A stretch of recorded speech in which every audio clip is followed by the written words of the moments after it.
I bought this stretch bracelet because I like the beads, but I'm not going to use it as a bracelet, but I'm going to cut the bracelet and use only the beads because the colors are really great.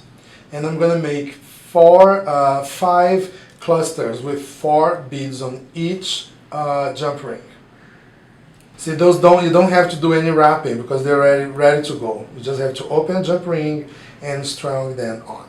Okay, now I'm going to work with this black mesh. I'm using, for this section, I'm creating like the focal point of the necklace, and I'm gonna first I'm gonna cut a 9-inch piece of the 10mm mesh, and I'm gonna twist the ends.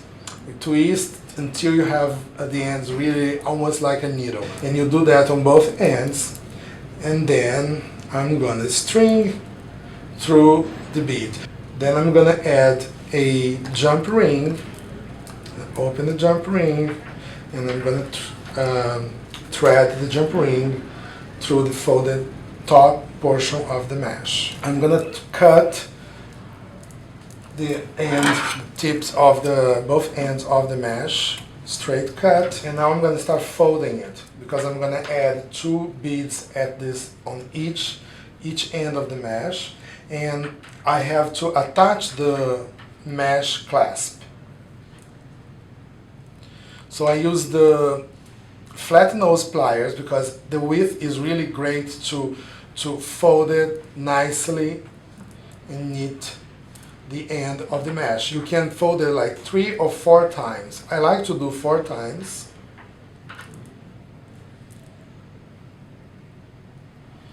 Try to keep it the same width as the width of the pliers. And now it's good enough to insert inside of one of the sides of the clasp. You can also add a little bit of glue, stringing glue, just to make sure the mesh it's closed really professionally and tight.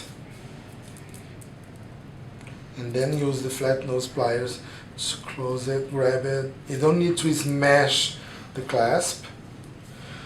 I don't need that chain, so I'm going to take the chain apart because I'm going to connect the beads out of this loop, out of this jump ring. I'm gonna now use one of these beads that I bought it. See, nice, beautiful, nice purple, and then we're gonna grab it around the nose pliers and make it a dangle, just like a simple loop, a wrapped loop on top of the bead. You can wrap as many times as you want. I like to create like almost as if I had used like a bead cap on top of it. Then you trim it, the excess wire, so you have the first one, and then I'm going to create a second one.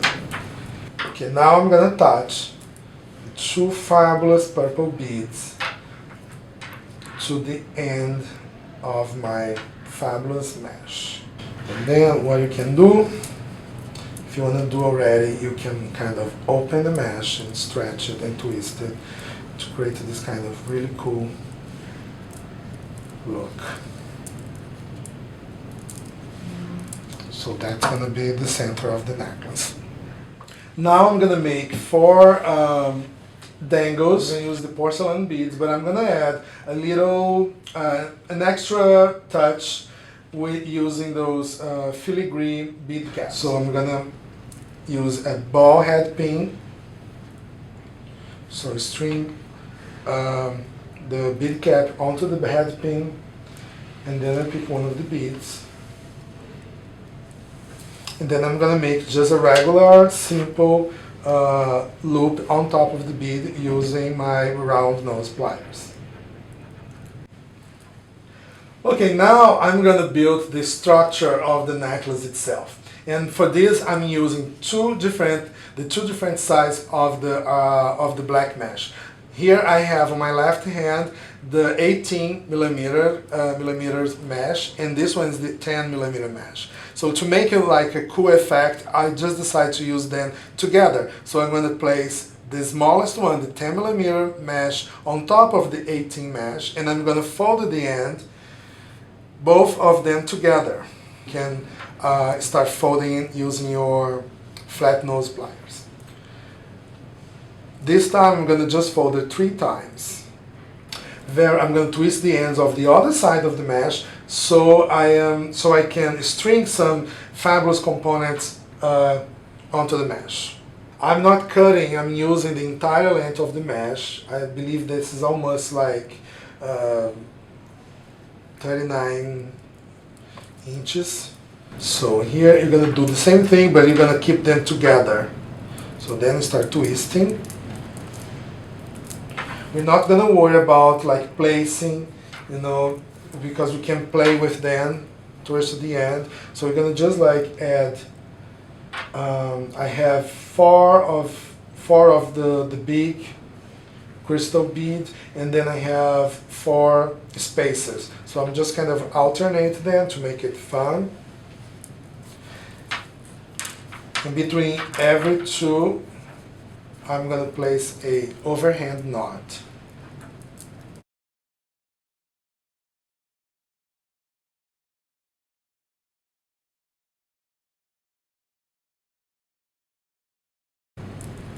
Remember that we're going to add our focal point here. So we just have to repeat what I did here. So we just have to repeat on to match the other side of the necklace.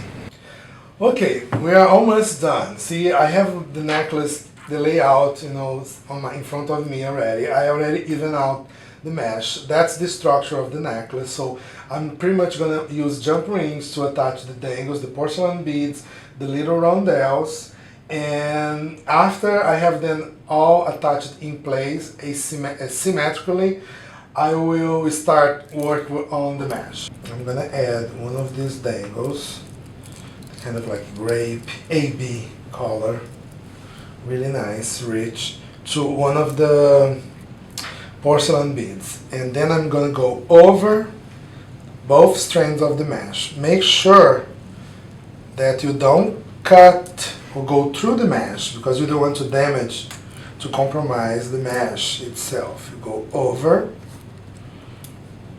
and then you close your jump ring nicely.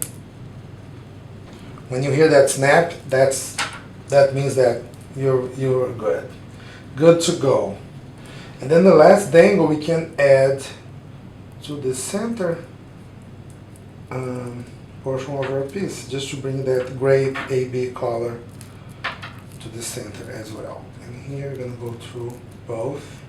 Don't worry that the small mesh is a little bit longer because we're going to work through that. Okay, so I'm going to kind of pretty much fluff the mesh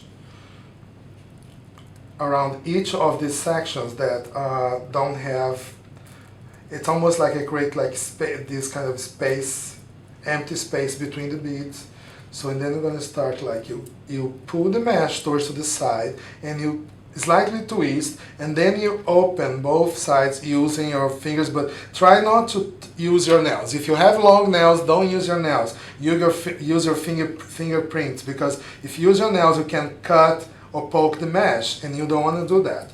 So here I expand or fluffed the thicker one. Okay, so I'm gonna do the same on the opposite side, but I'm gonna use the smaller one. So I'm gonna leave the bigger, wider mesh just as it is, and I'm gonna fluff the small one. And this is gonna create this kind of lace look that is gonna be fabulous. You won't regret. Just follow me. It don't need to be very technical. Sometimes you need to work with some materials that you need and requires a lot of technique, but sometimes this mesh is something that it's really easy to work with. You don't need to be a jeweler or a very professional designer. You can be a beginner. You can just start to make jewelry yesterday and you can use this material. And the coolest thing is that if you get tired of the look, you can always pull the mesh, stretch the mesh back to its natural shape. And you can make it longer or you can make it shorter. Just use your imagination, so it can be any shape you want. Okay, here you have your necklace made with black mesh and porcelain beads and crystal rondelles.